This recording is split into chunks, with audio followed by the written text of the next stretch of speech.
उपनिषद, इस उपनिषद का जो शब्द है या फिर इस उपनिषद शब्द कहाँ से आता है, उसके जो पहला श्लोक है, पहला श्लोक के पहले शब्द से नाम इस उपनिषद पड़ता है। तो उपनिषद तो हम समझते हैं उपनिषद, और ईश का मतलब है भगवान। तो जो पहला श्लोक है वो है ईशावास्यम इदम सर्वम यत्किंच जगताम जगत तेन तक्तेन भुंजिता मां गदा का सदस्योदनम, ये पहला श्लोक है। इसलिए इसमें जो शब्द ईश आया है, ईश से यहाँ पे शब्द अर्थ पड़ा, नाम पड़ा है ईशोपनिषद। ये जो ईशोपनिषद है ये शुक्ल यजुर्वेद में आता है। दो यजुर्वेद है, कृष्ण यजुर्वेद और शुक्ल यजुर्वेद। तो युग शुक्ल यजुर्वेद में 40 अध्याय हैं, इसमें 39वां चैप्टर जो है वो कर्म योग से संबंधित है। और ये 40 नंबर श्लोक जो कि इस उपनिषद में आता है, फिर 40 नंबर अध्याय जो कि इस उपनिषद का हिस्सा है, वो ज्ञान योग में आता है। तो अगर हम वैदिक दृष्टि से देखेंगे, दृष्टिकोण से देखेंगे, तो ये इस उपनिषद जो है वो ज्ञान योग का एक हिस्सा है। इसलिए जानबूझ के हम लोगों ने इस उपनिषद भगवत गीता के बाद में लिए, क्योंकि भगवत गीता में एटलीस्ट रिकॉर्डिंग नहीं हो रही है ना, भी लग रहा है।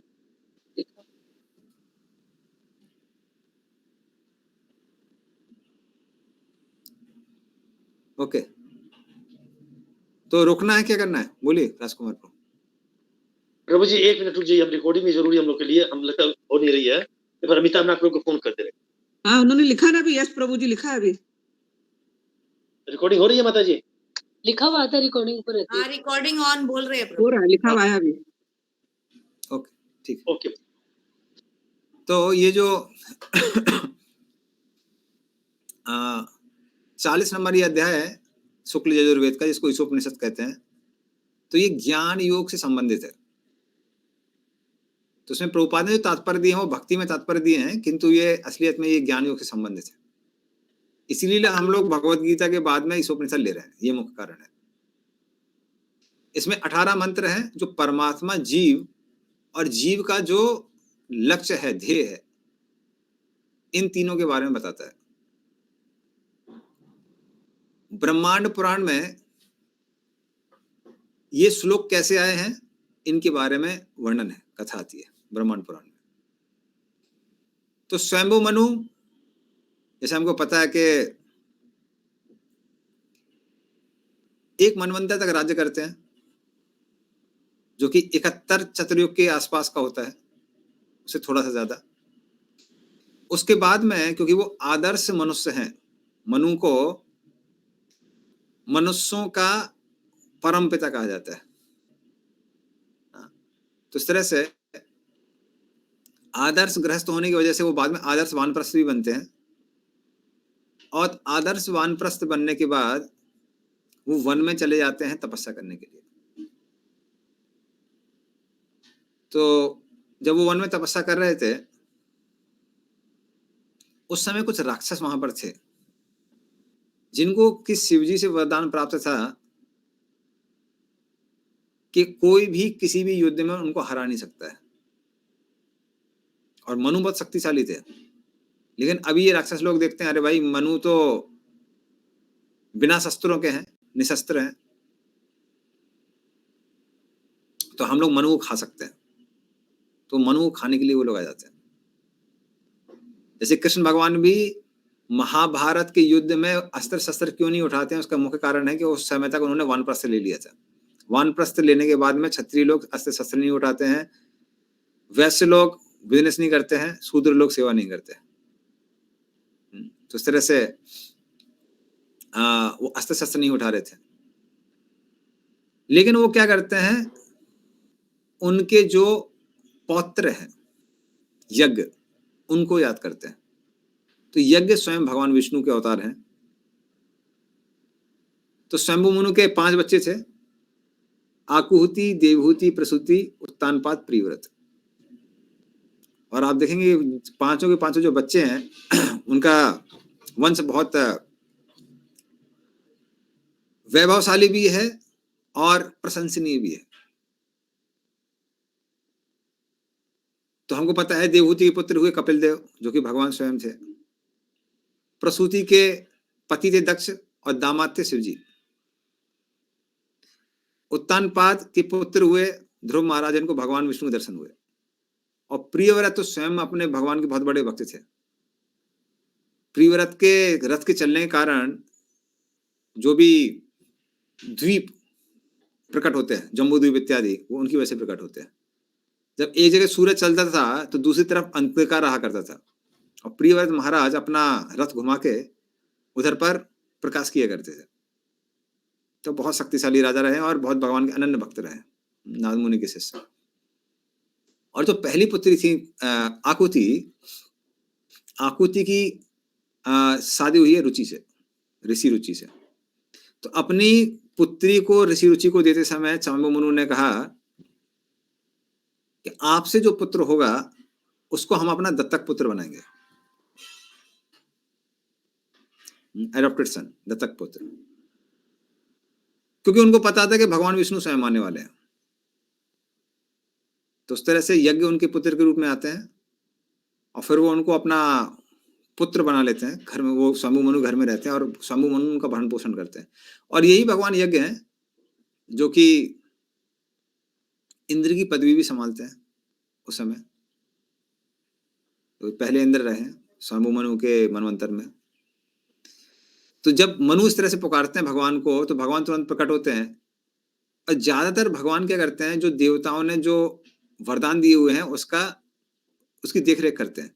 पर इस केस में भगवान शिव जी ने जो वरदान दिया था, भगवान उसकी चिंता ही नहीं करते। सीधे अस्त्र शस्त्र लेके सारे राक्षसों को मार देते हैं डायरेक्ट। जैसे भगवान ने भगवत्ता का प्रदर्शन दिखाते हैं कि ऐसा नहीं है कि जो देवताओं ने वरदान दिया उसमें मैं बाध्य हूं। ठीक है, कभी कभी उस पर हम ध्यान दे सकते हैं, लेकिन हमेशा ध्यान देने की आवश्यकता नहीं है। तो इस तरह से वो उनको मारते हैं। और मारने के बाद में क्या होता है, उनके शरीर से बहुत आभा निकलती है, प्रकाश निकलता है। उस समय स्वयंभु मनु इन सुंदर सुंदर श्लोकों द्वारा भगवान की स्तुति करते हैं, जो कि इस उपनिषद का हिस्सा है। तो ये इस उपनिषद की एक हिस्ट्री है। ठीक है, अभी शंभु मनु ने तो जब श्लोकों से भगवान की प्रशंसा कर दी, तब तक कोई ध्यान देने वाला नहीं था उस समय। मतलब कोई नोट करने वाला नहीं था, ऐसा नहीं था कोई नोट पैड लेके बैठा हुआ था, हाँ कौन कौन सी स्तुतियां की हैं। तो ये सब वैदिक ज्ञान का हिस्सा है। लेकिन बाद में ये ज्ञान वैदिक पद से हमको कैसे प्राप्त होता है? वो प्राप्त होता है दध्यन और अथर्वण मुनि के कारण। तो दध्यन अथर्वण मुनि के पुत्र थे और शिष्य भी थे। तो इस तरह से दध्यन जब अथर्वण मुनि के पास में जाता है, तो अथर्वण मुनि ये श्लोक को बोलकर दध्यन को डायरेक्शन देते हैं कि कैसे आप जीवन में कर्मयोग और ज्ञान योग, खासकर ज्ञान योग का पालन कर सकते हैं। क्योंकि हमने देखा है पहले भी, अगर आपने भगवत गीता में पढ़ा होगा, जो हमने ग्राफ दिखाया था, कैसे जब तक व्यक्ति कर्तव्यमान से मुक्त नहीं है तब तक ज्ञान योग का पालन करना पड़ता है। तो तब तक ज्ञान योग नहीं कर सकता है। इसलिए शुरुआत में उस व्यक्ति को भी कर्म योग का सहारा लेना पड़ता है। तो दोनों का कैसे बैलेंस होना चाहिए, ये सब चीजें उन्होंने उसमें बताई है इस उपनिषद में। इसलिए अथर्वण ऋषि जो हैं, उनको कहा जाता है कि उन्होंने इस उपनिषद के मंत्रों का क्या किया है, प्रकाश किया है पूरी दुनिया को। तो जो वैदिक ज्ञान है, वैदिक ज्ञान नित्य है। किंतु जब बड़े बड़े ऋषि मुनि ध्यान करते हैं, तो उनके ध्यान में ये ज्ञान क्या होता है, प्रकट होता है। इसलिए वैदिक ज्ञान अनंत है। लेकिन जब वो किसी मुनि के, किसी ऋषि के ध्यान में प्रकट होता है, तब वो ऋषि और मुनि क्या करते हैं, उस ज्ञान को आगे बाकी दुनिया को देते हैं। इस तरह से वैदिक ज्ञान कैसे होता है, इस मानव जगत में आता है। तो ये ऋषियों और मुनियों के माध्यम से आता है। तो हमारे जो ये जिसको बोलते हैं रिवीलर ऑफ द मंत्रा, इस उपनिषद के जो ज्ञान है उसको देने वाले वो कौन है? अथर्वण मुनि।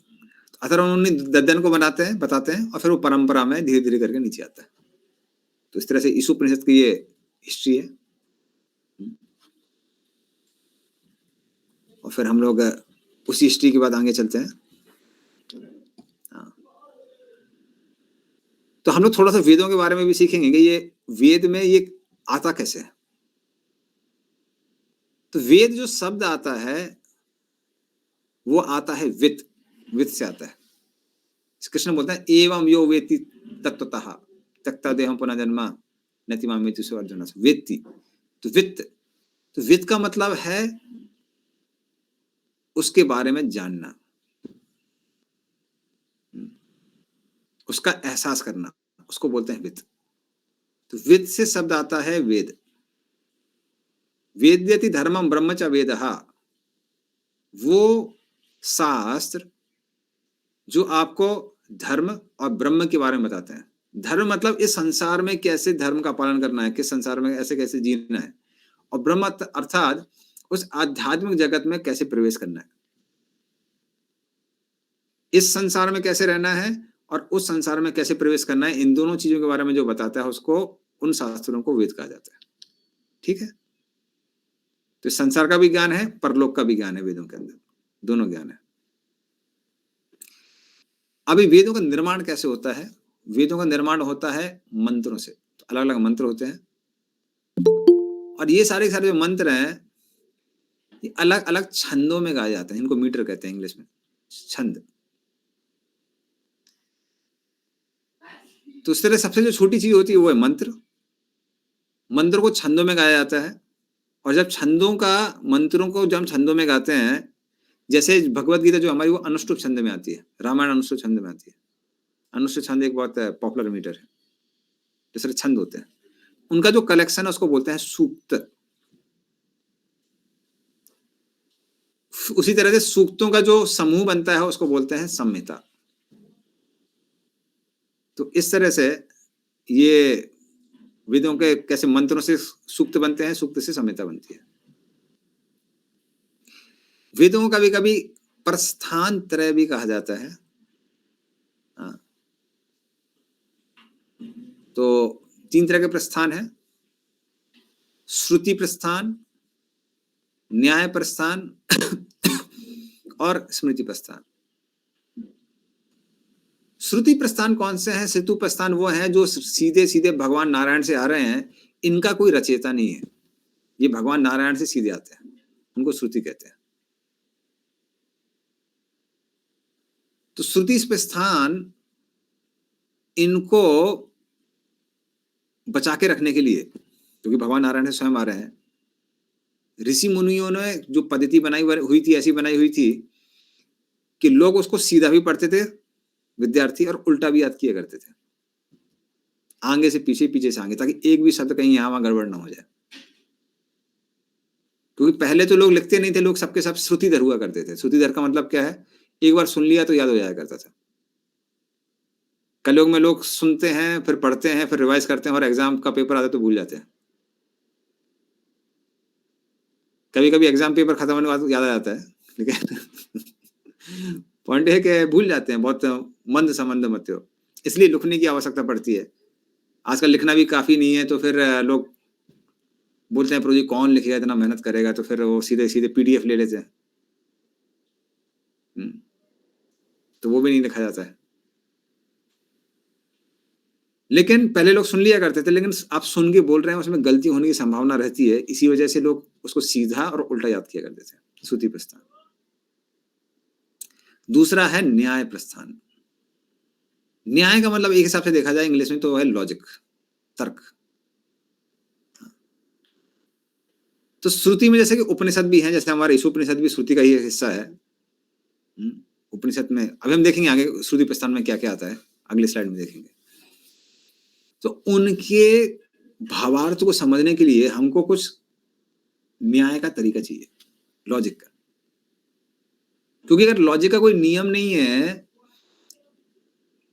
तो कोई भी कुछ भी लॉजिक बना सकता है।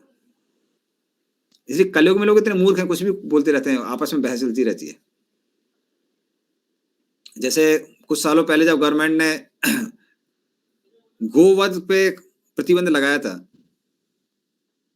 तो कुछ मूर्ख लोग थे, वो बोल रहे थे कि अरे जब हम सब्जी खाते हैं, अन्य जानवर खाते हैं, तो गाय खाने में क्या दिक्कत है। तो वो सोच रहे थे वो तर्क है, पर अन्य लोगों ने तर्क दिया कि आप जब दूध पीती हैं तो क्या आप, वो कोई लेडीज वो थी तो उसको बोल रहे थे, कम्युनिस्ट लेडी थी, तो उसको वो लोग बोले कि अरे आप जब दूध पीती हैं तो क्या आप वो ध्यान नहीं रखती हैं, किसी का भी पी लेती हैं, कुत्ते का, सुअर का, न ऊंट का, गाय भैंस का क्यों पीती हैं, सबका पिया करिए। तो उस समय जब आप डिस्क्रिमिनेट करती हैं तो ऐसे में डिस्क्रिमिनेट करना चाहिए ना, खाते पीते समय। तो इसलिए लोग तर्क लगाते रहते हैं, लेकिन तर्क कैसा होना चाहिए ये भी वेदों में दिया हुआ है। तो जब भी अगर आप कोई उपमा बनाते हैं, उपमा में दोनों तरफ समानताएं ज्यादा से ज्यादा होनी चाहिए, उतनी अच्छी उपमा होती है। सब कुछ समान नहीं होना चाहिए, सब कुछ समान नहीं होगा, समान होगा तो फिर तो उपमा ही नहीं बनी। उपमा का काम क्या है, जो हम इस संसार में देख सकते हैं उसके माध्यम से जो हम नहीं देख सकते हैं उसको समझना, उसको बोलते हैं उपमा।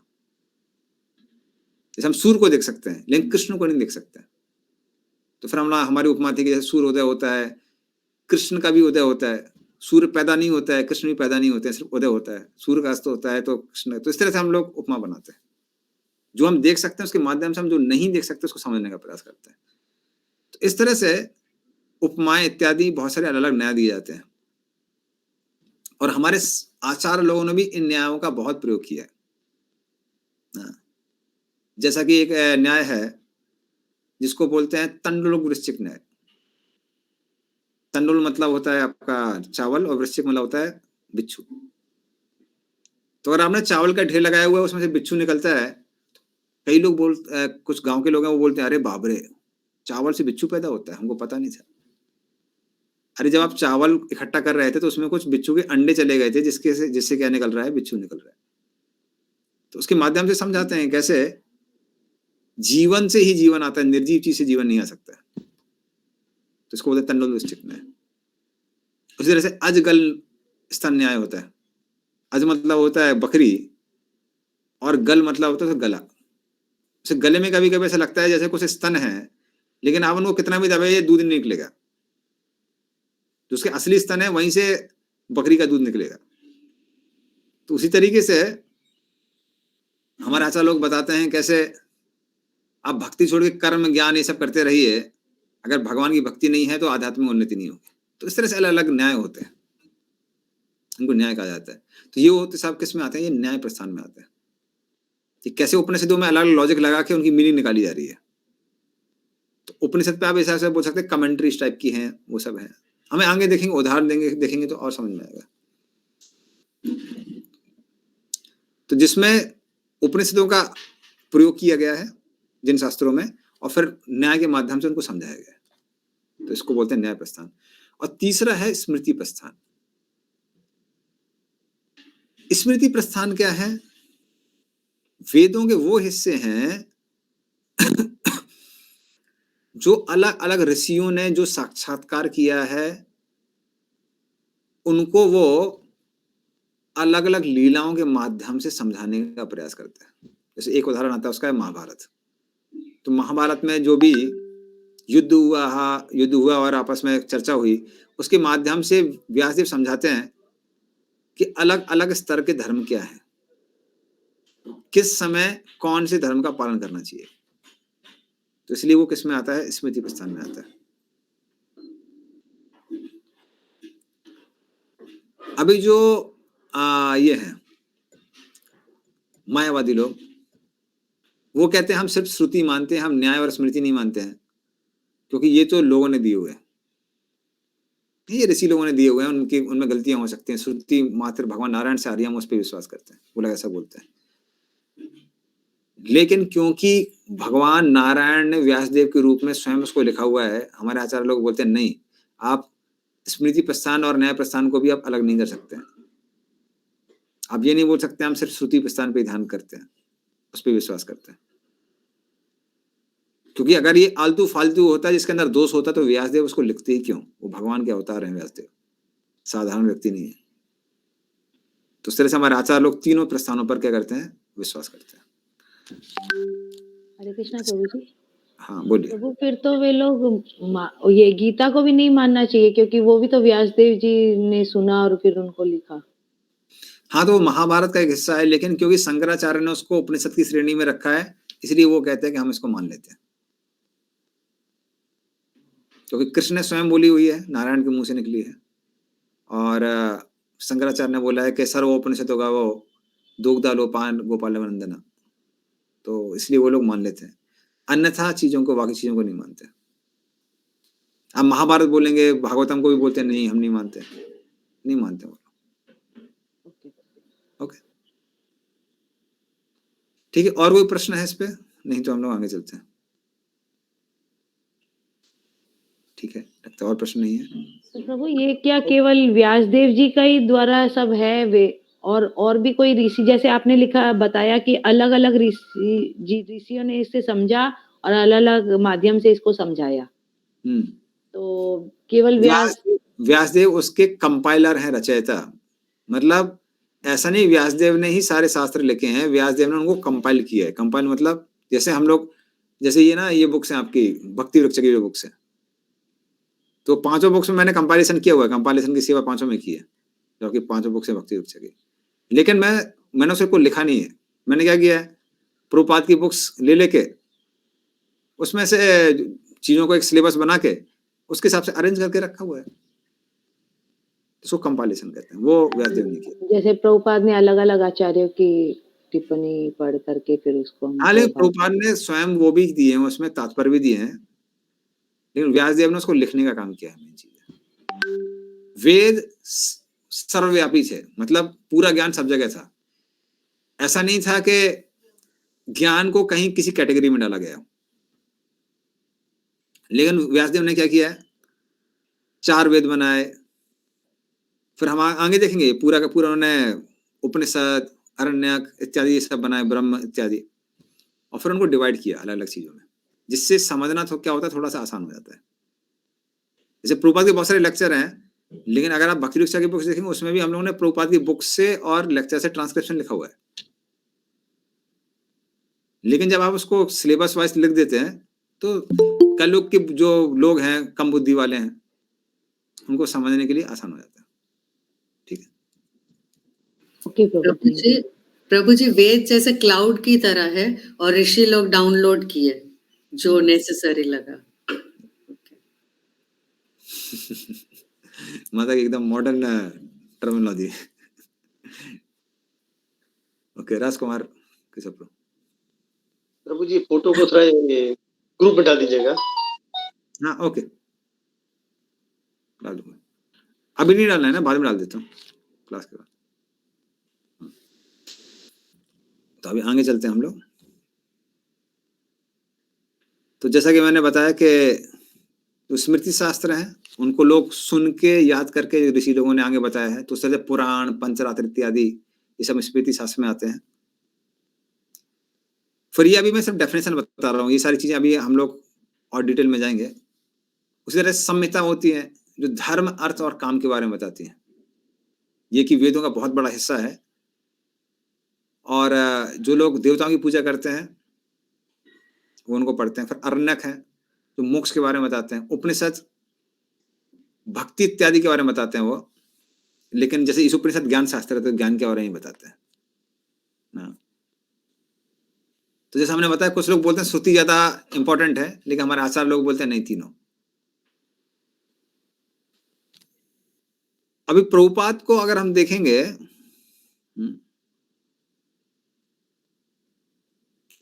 प्रभुपाद ने तीनों चीज हमको दी है।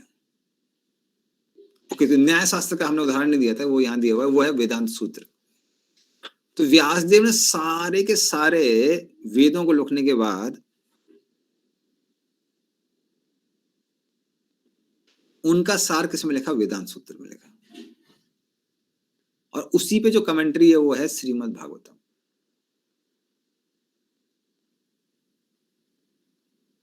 तो इसलिए उसको बोलते हैं वेद अंत, वेदों का अंत।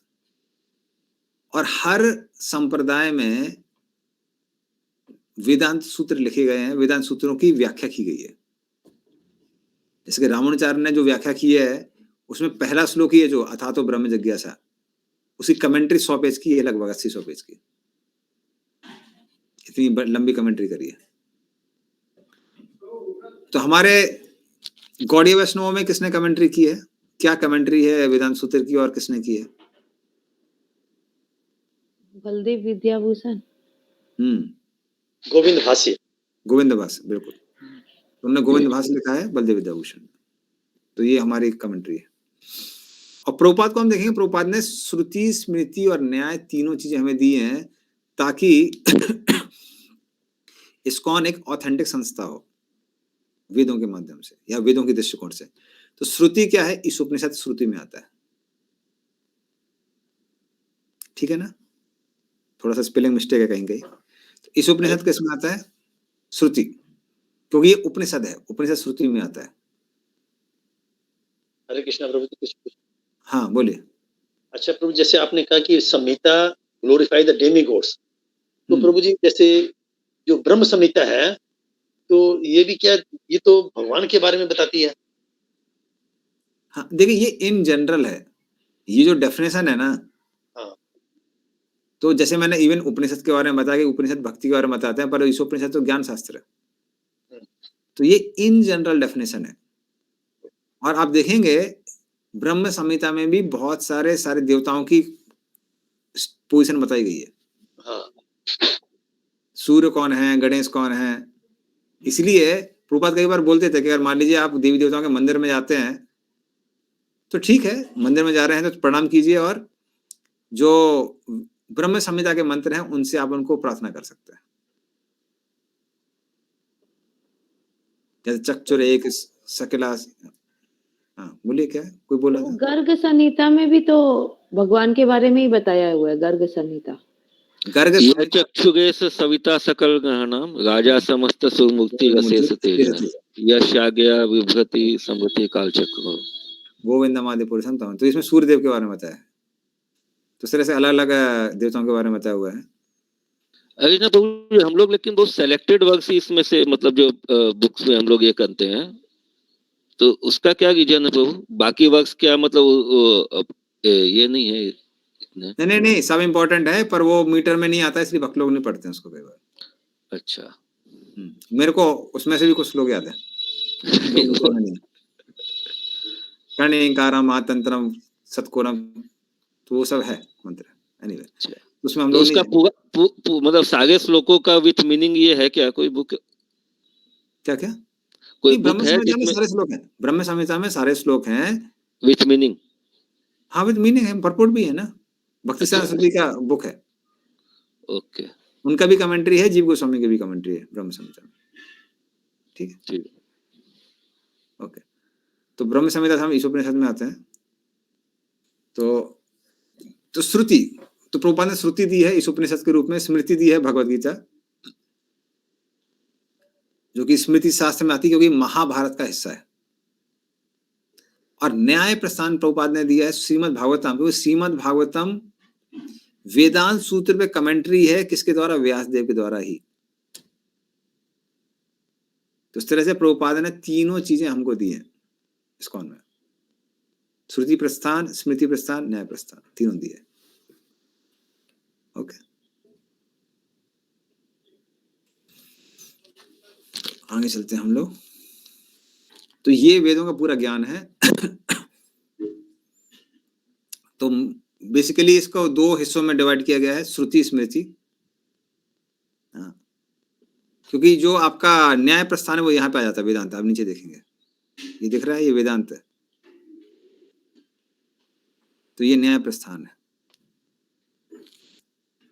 तो श्रुति अगर हम देखेंगे तो श्रुति के 3 हिस्से हैं। वेद, तो वेद 4 हैं, ऋग्वेद, यजुर्वेद, सामवेद, अथर्ववेद। फिर उपवेद हैं, धनुर्वेद, आयुर्वेद इत्यादि, और वेदांग है। तो जो वेद हैं, ये 4 वेद, हर वेद के 4 हिस्से होते हैं।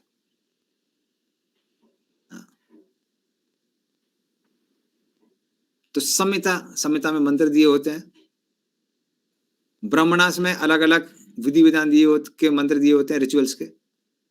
अरण्यक में इन मंत्रों के जो पहले संहिता इत्यादि मंत्र थे और मंत्र थे, उनके अभी एक्सप्लेनेशन और डिटेल में और किसके माध्यम से उनको बताया जाता है, आध्यात्मिक दृष्टिकोण से बताया जाता है। और उपनिषद में ज्ञान कांड मतलब ब्रह्म परमात्मा भगवान के बारे में बताया हुआ है, पर मुख्यतः ब्रह्मन के बारे में बताया हुआ है उपनिषद में।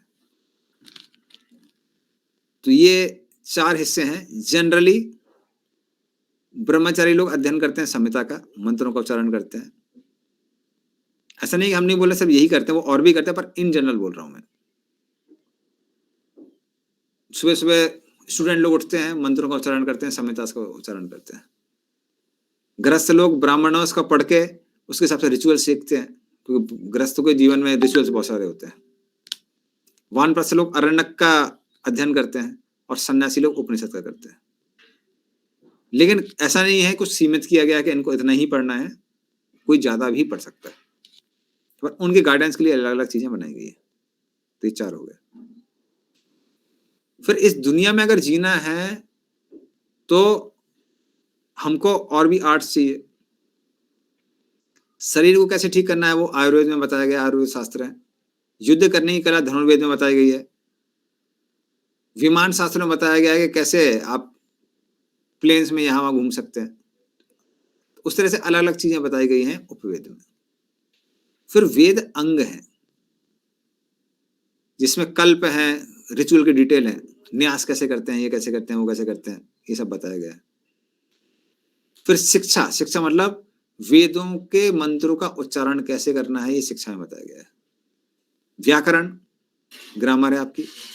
फिर निरुक्ति, जो आपके जिसको बोलते हैं रूट मीनिंग, रूट मीनिंग मतलब मूल शब्द जो है आपके, तो मूल शब्दों का अर्थ निरुक्ति में दिया गया। इसलिए प्रभुपाद को आपने देखा होगा कई बार वो बोलते हैं it is given in Nirukti dictionary, Nirukti dictionary में दिया हुआ है। तो ये वेदों का ये हिस्सा है। पर छंद है कि उनको वेदों के मंत्रों का आप कैसे उच्चारण कर सकते हैं अलग छंदों में। ज्योतिष शास्त्र, ये सब वेदांग में आता है, और ये सब का सब श्रुति प्रस्थान का ही हिस्सा है। फिर स्मृति शास्त्र है जो कि हमने बताया कि अलग अलग संतों ने अपने अपने शब्दों में उसका विश्लेषण किया है। उसमें सूत्र दिए हैं ना कि कैसे कैसे रिचुअल्स करनी चाहिए। तो उसमें स्रोत सूत्र हैं, गृह सूत्र हैं, धर्म सूत्र हैं, धर्म शास्त्र हैं, मनु संहिता इत्यादि, ये सब इसी में आता है। धर्म शास्त्र है तो एक मनु संहिता है और वो भी है। ओके, उसको मैं भूल गया। तो एक मनु संहिता है जिसमें वो डिटेल आता है इसका किसको कैसा न्याय देना चाहिए। और मनु ने धर्मशास्त्र भी दिए, मनु के धर्मशास्त्र भी है। फिर धर्मशास्त्र उनके भी हैं पाराशर मुनि के। तो ये सब के सब अलग अलग है। फिर घर में यज्ञ कैसे करना चाहिए वो गृह सूत्र है, ये सब के सब इसमें आते हैं। फिर तंत्र है जो कि शिव जी ने पार्वती को बोले हैं। कुछ लोग उसको बोलते हैं वेदों का हिस्सा है, कुछ लोग बोलते हैं वेदों का हिस्सा नहीं है, लेकिन जो भी है काम तो करते ही है। उसमें कुछ सात्विक तंत्र होते हैं, कुछ राजसिक होते हैं, तामसिक होते हैं। सात्विक होते हैं जो लोगों को ठीक करने के काम आते हैं, इसलिए आपने देखेंगे बहुत सारे तांत्रिक वो लोगों को ठीक कर देते हैं। राजसिक तंत्र होते हैं प्राप्ति के लिए, क्या प्राप्त करना है प्राप्त कर सकते हैं। तामसिक तंत्र होते हैं वो दूसरे को हानि पहुंचाने के लिए। बंगाल उसके लिए बहुत फेमस है, बंगाल का काला जादू। फिर पंचरात्र है जो कि 5 रातों में भगवान विष्णु ने ब्रह्मा को सिखाए थे और ब्रह्मा ने उसकी पूजा की। ये सब तो वैष्णव जैसे नारद पंचरात्र इत्यादि उसमें बताया गया है कि वैष्णवों को कैसे पूजा करनी चाहिए। तो ये पंचरात्र है। फिर पुराण है, 18 मुख्य पुराण है जिनमें 10 टॉपिक होते हैं।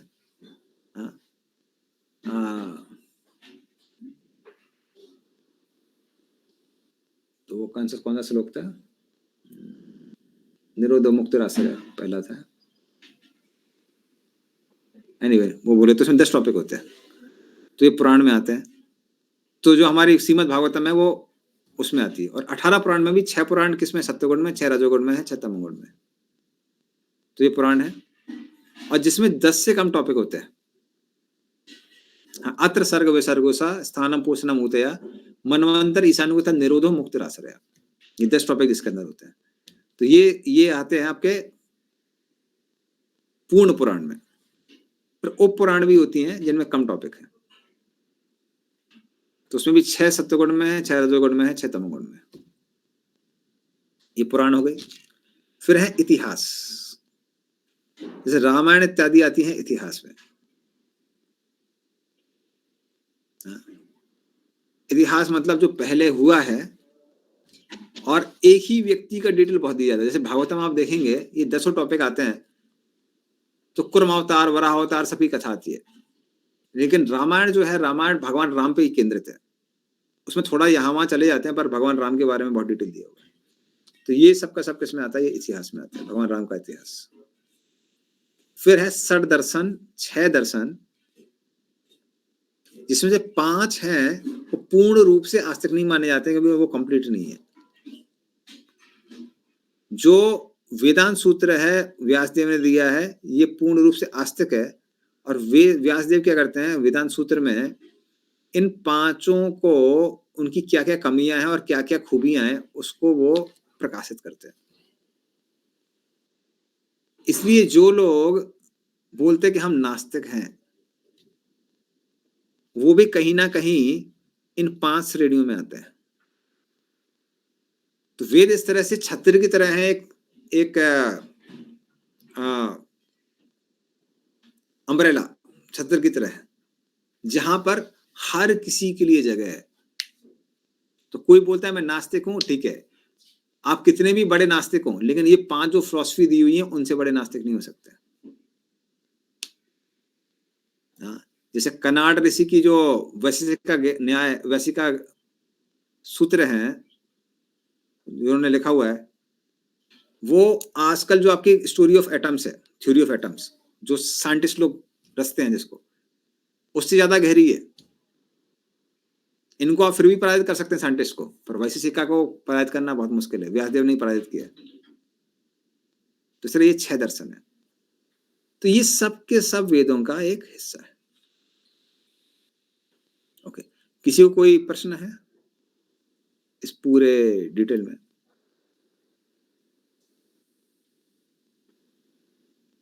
प्रभु जी, जो 18 मेजर पुराण बोले हैं और 18 माइनर, तो जो मेजर माइनर है ये वही 18 में से, उसी में से ही है क्या 6 ये, कि ये माइनर अलग है? ये माइनर अलग है, माइनर अलग है। जिनके अंदर 10 टॉपिक से कम होते हैं उनको माइनर बोलते हैं, और जिनके अंदर 10 के 10 टॉपिक होते हैं उनको मेजर बोलते हैं। तो ये माइनर के एग्जांपल से कौन से वो प्रभु जी? ये अच्छा प्रश्न है, एक बार मैंने एग्जांपल सोचा भी नहीं था। मेजर के बारे में तो हमने बहुत सुना है। हाँ, हमने भी ये सुना था कि 6 सत्वगुणी, 6 रजोगुणी, 6 तमोगुणी होते हैं। 18 टोटल 18 पुराण है, उसमें 6 के 3 पार्ट है ये। हाँ। लेकिन माइनर के बारे में प्रभु जी आज सुनते हैं। माइनर में है, लेकिन उसमें सुना है कि किसी में 5 या 6 टॉपिक भी होते हैं जिन पुराणों के अंदर, उनको माइनर पुराण में रखते हैं। देखिए ये पुराण है ना, पुराणों के कोरोलरी भी होते हैं। जैसे गर्ग संहिता जो आप बोलते हैं, गर्ग संहिता एक्चुअली श्रीमद् भागवतम का एक्सटेंशन है। तो भले उसको हम संहिता बोलते हैं, लेकिन एक हिसाब से वो पुराण का हिस्सा है, उसको आप माइनर की कैटेगरी में डाल सकते हैं। फिर ये जो आपके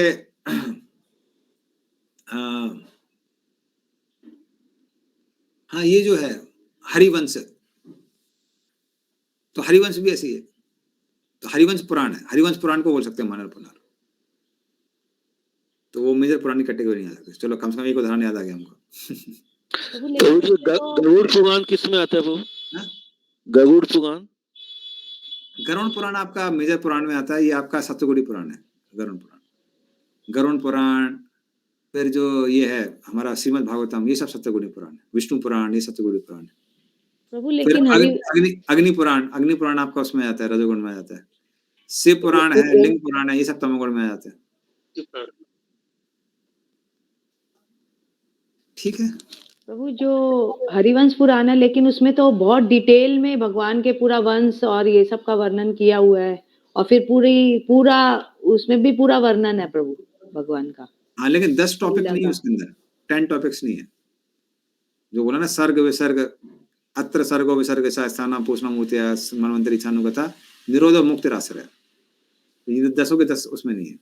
गर्ग संहिता में भी बहुत डिटेल है, पर इसमें भी आपका 10 के 10 टॉपिक नहीं है। ठीक है, ओके, तो हो गया। तो फिर हम लोग आगे चलते हैं।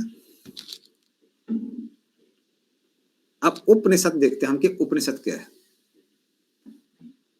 तो उपनिषद शब्द आता है, आप, हाँ, प्रभुपाद ने उपनिषद, श्री उपनिषद क्यों बनाया, क्यों रखा, ताकि हम लोग के पास एक श्रुति प्रस्थान रह सके, ये मुख्य कारण था।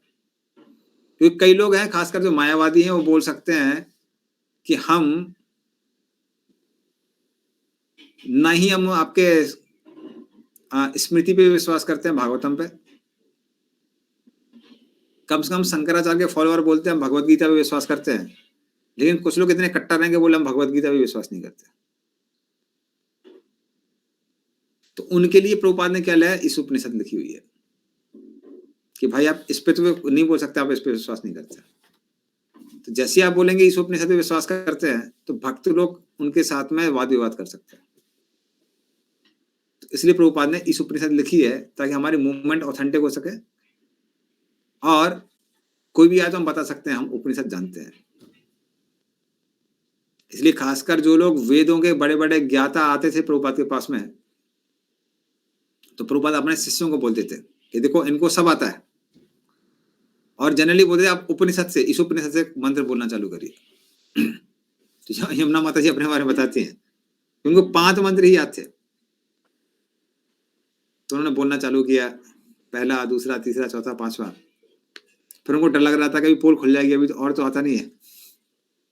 प्रभुपाद बोले कि आपको 5 मंत्र आते हैं, मतलब सारे मंत्र आते हैं, अभी आगे रिसार्ट करने की जरूरत नहीं है, बैठ जाइए।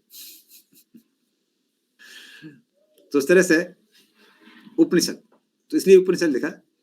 उपनिषद शब्द जो आता है वो आता है उपनिषीदति, अर्थात जो आपको भगवान और मोक्ष के करीब लेके जाए, उसको बोलते हैं उपनिषद। उपनिषद का अगर संधि विच्छेद करेंगे तो एक और आएगा उपनिषद, मतलब निषद का मतलब क्या है, सत का मतलब है तोड़ देना, खत्म कर देना। किसको खत्म कर देना, इस संसार में जो तमोगुण है उसका नाश कर देना, भौतिक बंधनों को काट देना, और उप मतलब पास लेके जाना। किसके पास लेके जाना, जीव का जो स्वरूप है और भगवान, इनके पास लेके जाना। तो उसको भी उपनिषद का एक और अर्थ है। उपनिषद को कभी कभी ब्रह्म विद्या या रहस्य विद्या भी कहते हैं, क्योंकि उपनिषद का जो ज्ञान है वो गुरु शिष्य को देता है। यस्य देवे परा भक्तिर यथा देवे तथा गुरु तस्यैव कथिताय अर्था प्रकाशन्ते महात्मना। तो जिसको कृष्ण और गुरु पर विश्वास है, वो क्या करता है, उसको वेदों का सारा ज्ञान प्रकाशित हो जाता है। तो इसलिए हम लोग भी आचार्यों की कमेंट्री पढ़ते हैं, तब हमको ये उपनिषद समझ में आ सकते हैं। इसलिए सारे आचार्यों ने वेदांत सूत्रों में क्या किया है, टिप्पणियां लिखी हुई है। तो उपनिषद इसलिए इसको ब्रह्म विद्या कहते हैं कि ये आध्यात्मिक विद्या है, ये मात्र भौतिक नहीं है, आप मात्र बुद्धि से नहीं समझ सकते, गुरु की कृपा से इसको समझते हैं। उपनिषदों को वेदों का सर कहा जाता है, क्योंकि उसको कौन सीखता है, जैसे हमने बताया जनरली सन्यासी लोग उसको पालन करते हैं। तो ब्रह्मचारी की तुलना की गई है शरीर में पैरों से, गृहस्थ की पेट से, क्षत्रियों की हाथ से, और सन्यासी की सर से की गई है। क्योंकि सन्यासी लोग सबका मार्गदर्शन करते हैं। गृहस्थ लोगों के पेट से की गई, क्योंकि वही सारी सप्लाई करते हैं, डोनेशन वही देते हैं सबको, बाकी लोग तो कमाते नहीं है।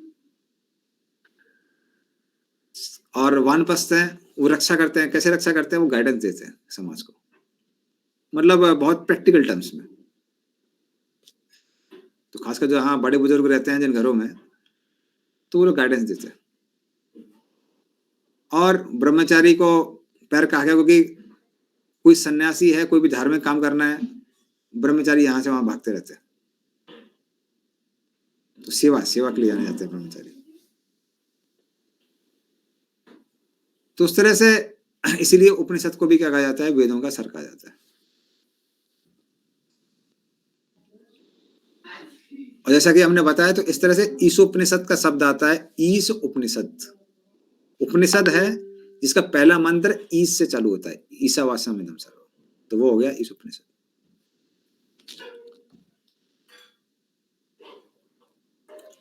अब ईशोपनिषद के जो अलग अलग ओवरव्यू हैं, वो हमारे अलग अलग आचार्यों ने दिए हुए हैं। उसके बारे में हम लोग कुछ ओवरव्यू हम लोग देखते हैं। एक जो ओवरव्यू है वो आपकी स्टूडेंट हैंडबुक में दिया हुआ है, जो आपको मिला है ना स्टूडेंट हैंडबुक, उसमें दी हुई है। और एक दो हम लोग यहाँ देखते हैं। ये ओवरव्यू कैसे बनाते हैं कि अलग अलग आचार्य लोग उसको अलग अलग दृष्टिकोण से देखते हैं कि इसको हम कैसे डिवाइड कर सकते हैं। तो इसलिए ओवरव्यू भी अलग अलग हो सकते हैं, कौन किस दृष्टिकोण से देख रहा है। तो दो दृष्टिकोण हम यहाँ पे देखेंगे। एक ये है कि जो पहला जो श्लोक है, इसमें भगवान वासुदेव कैसे नियंत्रण करते हैं उसके बारे में बताया है। चौथे और पांचवें श्लोक में बताया गया है कि कैसे भगवान सहज ही बहुत शक्तिशाली हैं, बहुत महान है। छठवें सातवें बताया गया है कि कैसे भगवान सारे जीवों की आत्मा है। आठवां जो श्लोक है वो ट्विस्ट है। पहले उसमें हिस्से में बताया गया है कैसे भगवान इस संसार के जो भी दोष हैं उनसे मुक्त हैं, और दूसरे हिस्से में बताया गया है कि हर ज्ञान का ध्येय या लक्ष्य एक ही है, वो है भगवान को जानना। तो ये 8वें श्लोक के दूसरे हिस्से में बताया गया है।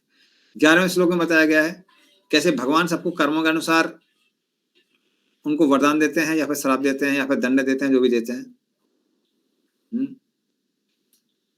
और कैसे वो ही इसीलिए पापों का नाश करने वाले हैं। तो इसलिए किस पे ध्यान करना चाहिए?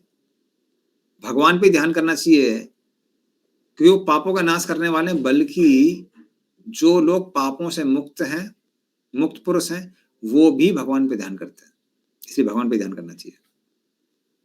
और 15 नंबर 16 नंबर श्लोक में बताया गया है कैसे भगवान ही उद्धारित करने वाले हैं। अब ये दूसरा वाला है, ये थोड़ा ज्यादा कंप्लीट है। तो इसमें बताते हैं कि पहले श्लोक में बताया गया है कि सबसे ऊंचा तत्व क्या है।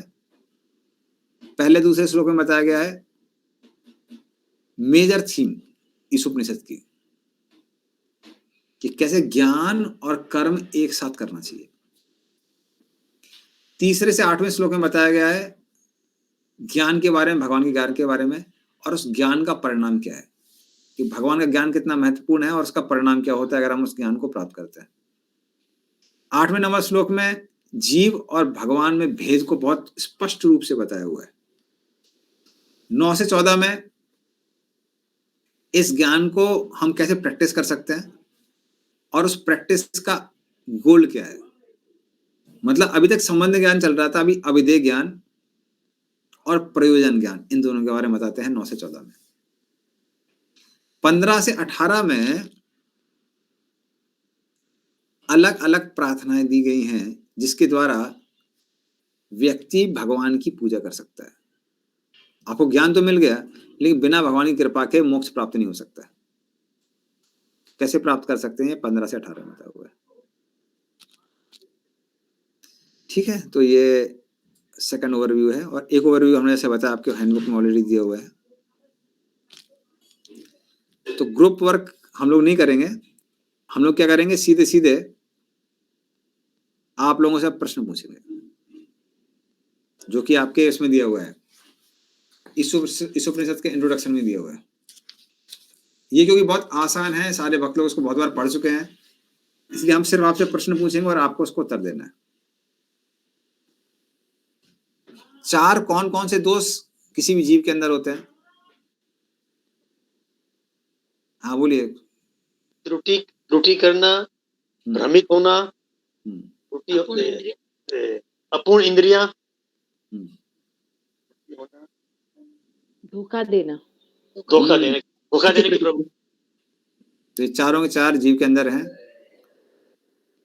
तो हमारी अपूर्ण इंद्रियां हैं, अपूर्ण इंद्रियों के कारण हम कभी कभी गलती कर बैठते हैं,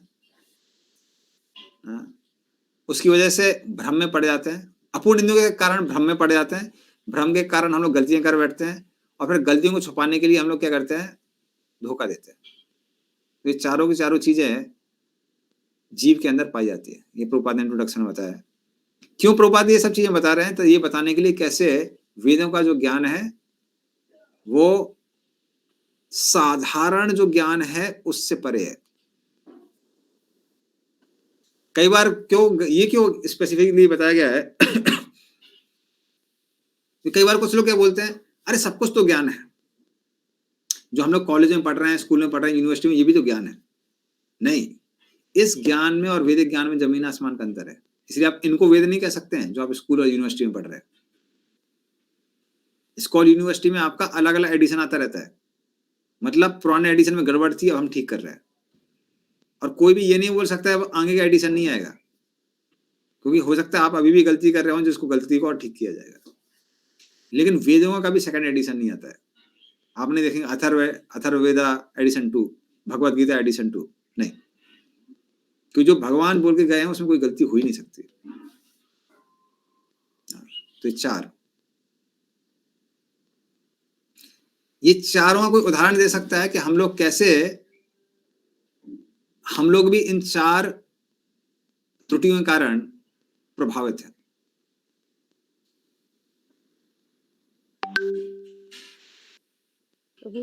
जैसे हमारी जो आंखें, जैसे आंखों से हम लोग देखते हैं तो एक सीमित तक ही देख सकते हैं, उसके आगे हम लोग नहीं देख सकते।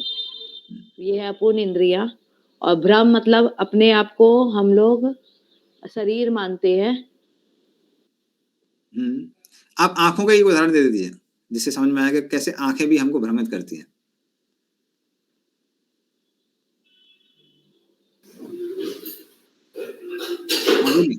जैसे प्रभु हम लोग सूर्य को देखते हैं तो हम लोगों को लगता है कि छोटा सा डिस्क है, लेकिन वास्तव में सूर्य को देख के लगता है छोटा सा डिस्क है, या फिर क्या है,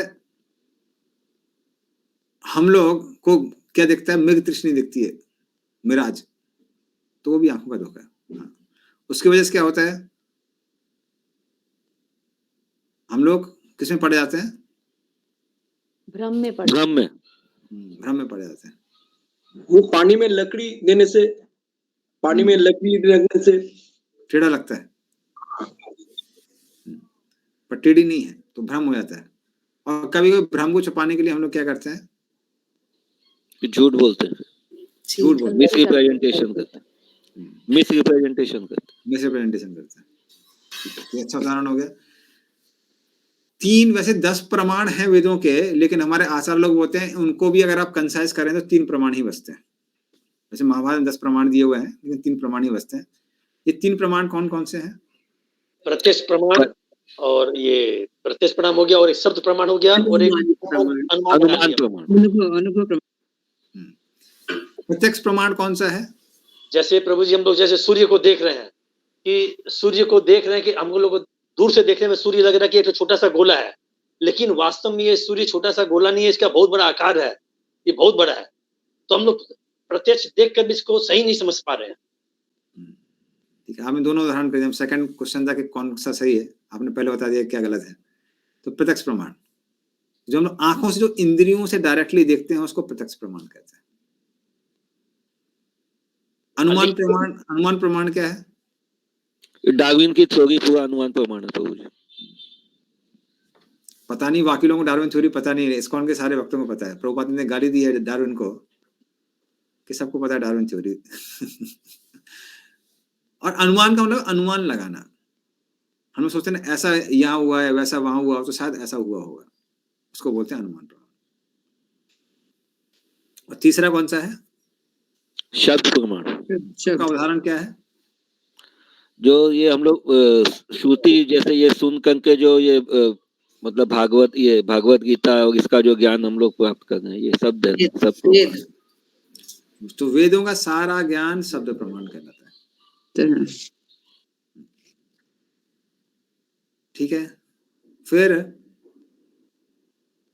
इनमें शब्द प्रमाण को हम लोग श्रेष्ठ क्यों कहते हैं? Free from defects. हाँ, तो सारे चारों डिफेक्ट उसके अंदर नहीं है। और क्या कारण है? प्रभु वो सही स्रोत से आ रहा है, डायरेक्ट भगवान से आ रहा है। तो डायरेक्ट भगवान से आ रहा है, स्रोत भगवान है, किसी व्यक्ति से नहीं आ रहा, कोई संसार के पुरुष से नहीं आ रहा है, इसलिए इसको अपरोसय भी बोलते हैं। और क्या है?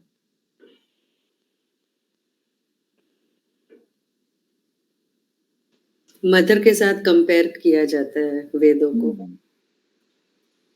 बताइए पूरा उदाहरण, क्यों क्या कंपैरिजन है? जैसे एक माँ ही बता सकती है कि हमारे पिता कौन है, उसी तरह वेद ही बता सकते हैं कि हमारे वेद को कंपेयर किया गया है माता के साथ, वही बता सकती है कि हमारे पिता कौन है।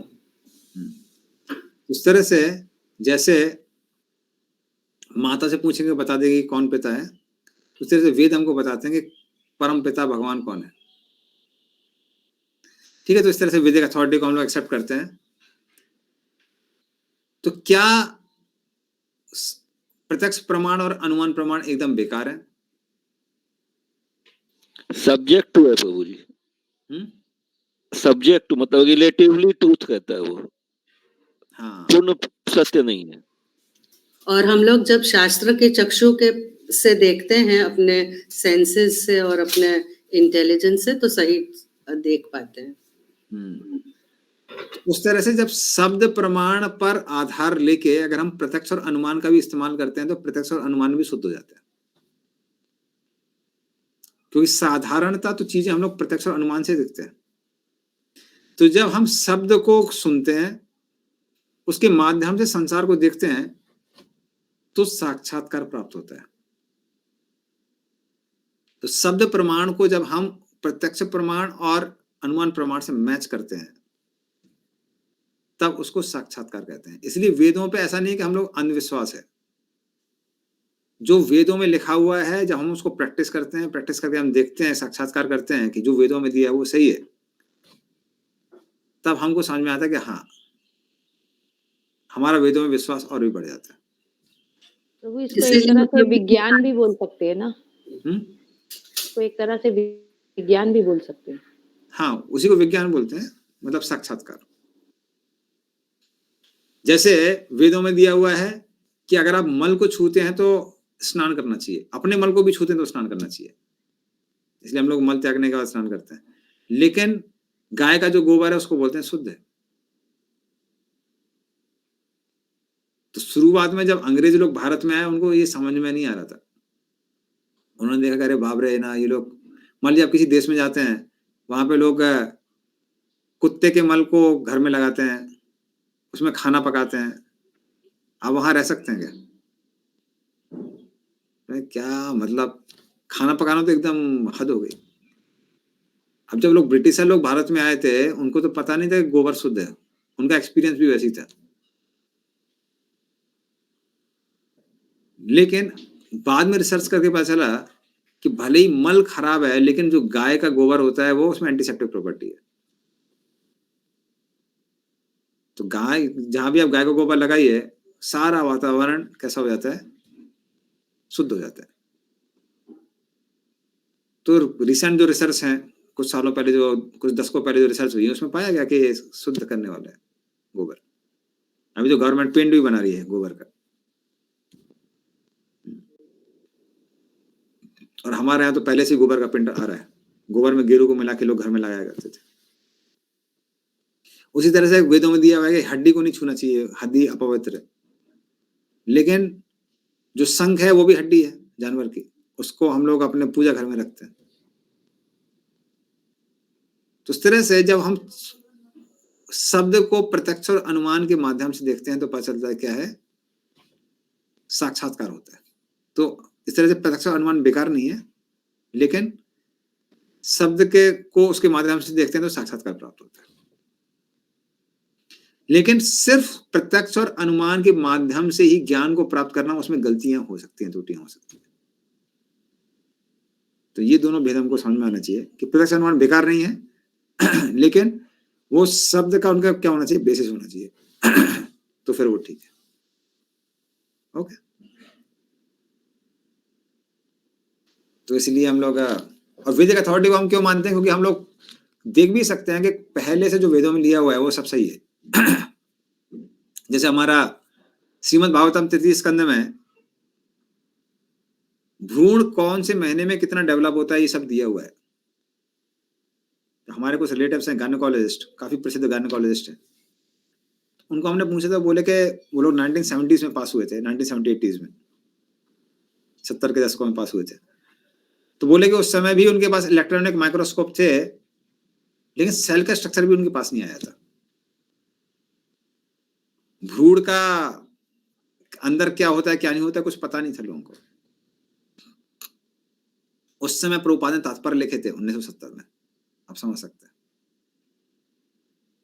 तो कोई बोल सकता है कि नहीं नहीं आपने संस्कृत को तोड़ मरोड़ के अर्थ निकाला है, लेकिन प्रभुपाद ने परपोर्ट भी तब के लिखे हुए हैं जब कोई भ्रूण बच्चा का कैसा कैसा डेवलपमेंट होता है पेट में, लोगों को पता नहीं था। और इतना डिटेल दिया हुआ है, जितना डिटेल और जितना प्रेसिजन आज तक डॉक्टर लोगों को नहीं पता है। जैसे जाइगोट फॉर्मेशन वो बोलते हैं 5वें और 6वें दिन के बीच में होता है, लेकिन वहां पे लिखा हुआ है पंचरात्रेण बुद्बुदम, 5वें रात को होता है वो। इतना डिटेल कहीं नहीं दिया हुआ है।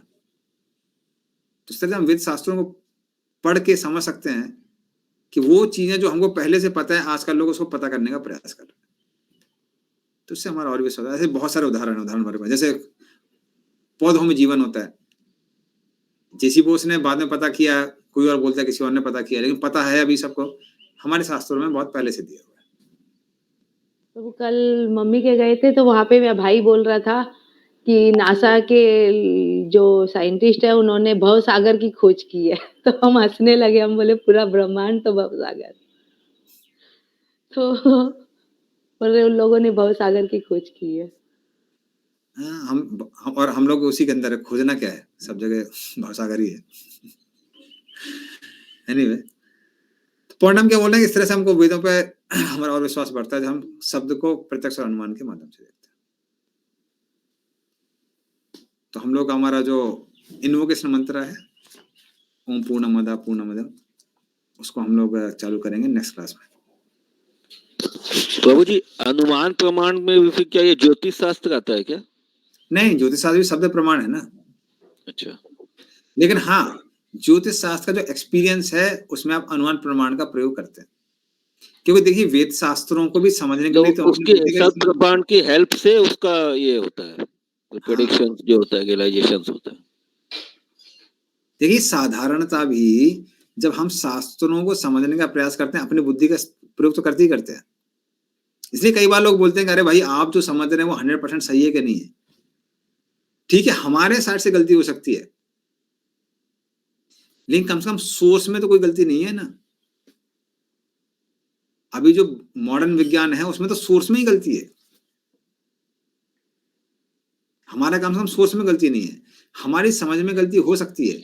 इसलिए उस गलती को कम करने के लिए हम लोग क्या करते हैं, गुरु साधु शास्त्र का जो चेक है उसका चक्कर से हम लोग देखते हैं, उनके माध्यम से देखते हैं क्या सही है क्या गलत है। और जिन जिन ज्ञान की परंपरा चली आई है उसके बारे में जानकारी और भी सही है। जैसे भागवतम में जो ये है ना आपका डिस्क्रिप्शन ऑफ ऑटम सीजन, नहीं ऑटम नहीं रेनी सीजन, तो वो जो चैप्टर है उसमें एक उदाहरण आता है कि जो पथ होते हैं वन में, जहां पर घास ज्यादा उग गई है, वो पथ कैसे हो जाते हैं? खत्म हो जाते हैं, पगडंडियां खत्म हो जाती हैं। उसी तरीके से जिन शास्त्रों का ब्राह्मण लोग अध्ययन नहीं करते हैं, वो शास्त्र लुप्त हो जाते हैं। इसलिए श्रीमद् भागवतम में चीजें इतनी क्लियर हैं। कारण क्या है? सबसे ज्यादा कमेंट्री श्रीमद् भागवतम में है। किसी भी वेद शास्त्रों में सबसे ज्यादा कमेंट्री श्रीमद् भागवतम पे हुई है। लेकिन बहुत सारे ऐसे शास्त्र हैं जिनको बहुत समय से छुआ नहीं गया, फिर क्या है, फिर आपको अनुमान लगाना पड़ता है। जैसे वन में अनुमान लगाना पड़ेगा कि यही पगडंडी थी कि नहीं थी। तो ये जो हम जो दौड़ गायनेकोलॉजिस्ट के बारे में बता रहे थे, हमारे जो रिश्तेदार हैं, तो वो लोग यही बोल रहे थे। वो बोले कि उनको हमने ये सब कपिल देव की शिक्षा से दिखाना चालू किया। तो हम जब बोलने लगे तो वो कहने लगे आप संस्कृत का अर्थ मत बताइए, संस्कृत हमको आती है, सिर्फ श्लोक पढ़िए। तो एकदम दोनों के दोनों संस्कृत में भी निपुण है। फिर वो बोलने लगे कि जब हम ये चरक संहिता इत्यादि पढ़ते हैं तो हमको ये समझ में आता है कि एक समय तक लेवल तक हमको समझ में आ रहे हैं श्लोक, एक लेवल के बाद समझ में नहीं आ रहा है। कारण क्या है? परंपरा टूट गई है। तो फिर आपको क्या करना पड़ता है? अनुमान लाके और टेस्ट करके एक्सपेरिमेंट करके देखना पड़ता है। इसलिए भक्तों के लिए शास्त्र पढ़ना बहुत जरूरी है, अपने लिए भी और नेक्स्ट जनरेशन के लिए भी। वरना क्या होगा, नेक्स्ट जनरेशन को समझ में नहीं आएगा, वो परंपरा टूट जाएगी। ठीक है। हरे कृष्णा प्रभु, जैसे आपने कहा कि शिव पुराण जो है वो तमोगुण में आता है, तो जो शिव चर्चा वाले लोग हैं वे लोग उसी को पढ़ते हैं, शिव पुराण को। अरे वो पढ़ते जो भी हैं, मेन चीजें वो उसको मानते हैं कि फॉलो करते हैं कि मालूम नहीं है। फॉलो भी तो करना चाहिए ना। तो तमोगुण में आने का मतलब क्या हो प्रभु? वे लोग जब उसको पढ़ेंगे तो वे लोग क्या तमोगुण ही हो जाएंगे?